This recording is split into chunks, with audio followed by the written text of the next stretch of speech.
Would she also be recaptured, forced into doing her duty to the king after all? Muriel burst through the door. "The king is here!" Her voice was brisk and breathless. "He's asking for you, Evangeline, just as I knew he would. He wants me to come to the Great Hall for the evening meal. He wants you to come now to the Solar, to sing for Lord Shiveley." Evangeline's stomach sank to her toes. She sat staring at the door. "What are you waiting for? Go, Evangeline." "Will you come with me?" "Of course." Evangeline stood. "If you are there as my witness, Lord Shiveley cannot do anything vile." She grabbed Muriel's arm. "Promise me you will not leave my side."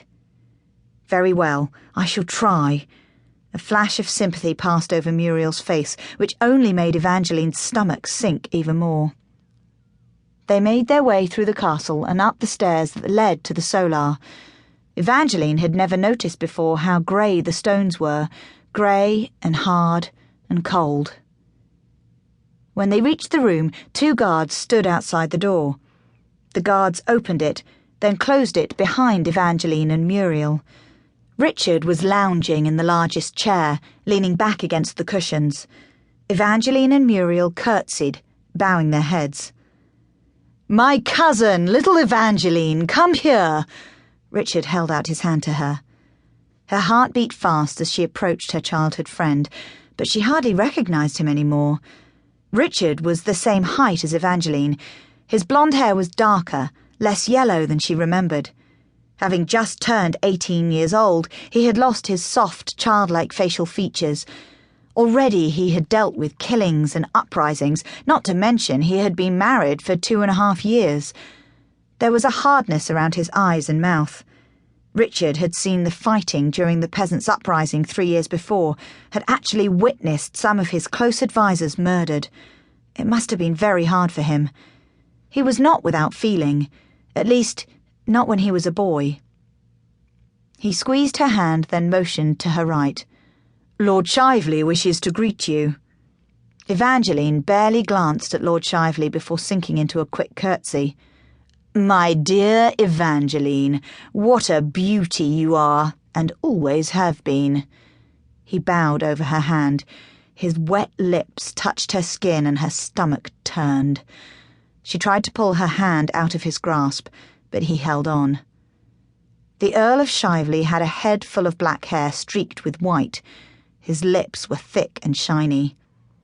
"My dear," King Richard said, "Lord Shiveley and I are eager to hear you sing. Shiveley especially has told everyone in London about your exceptional voice and ability."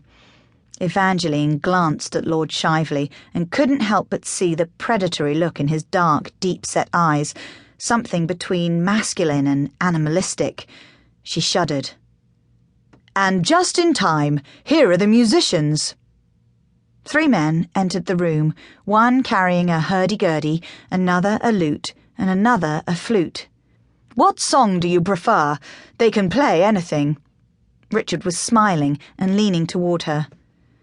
All eyes were on Evangeline. She had sung for the king and his retinue before, but the thought of Lord Shiveley watching her with those squinty black eyes, thinking she was soon to be his bride, her cheeks burned. Evangeline named a song, and the musicians began to play. She cleared her throat and closed her eyes, willing her voice not to shake, but to be clear, strong, and defiant. It was a warm day, and the window was open.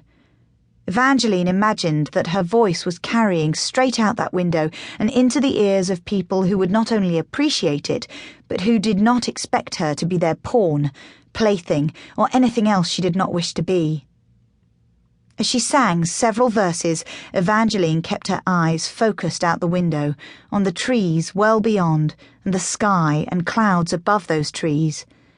Singing made her feel free. If she kept her mind on faraway places and people, she couldn't think of Lord Shiveley, so she continued to sing to the trees and the clouds and the birds, to the invisible masses in her mind, her heart swelling with the notes, soaring into freedom. When the song ended, tears pricked her eyelids. Her heart seized at the way Richard was staring at her, at the thought of facing Lord Shiveley. "Sing another."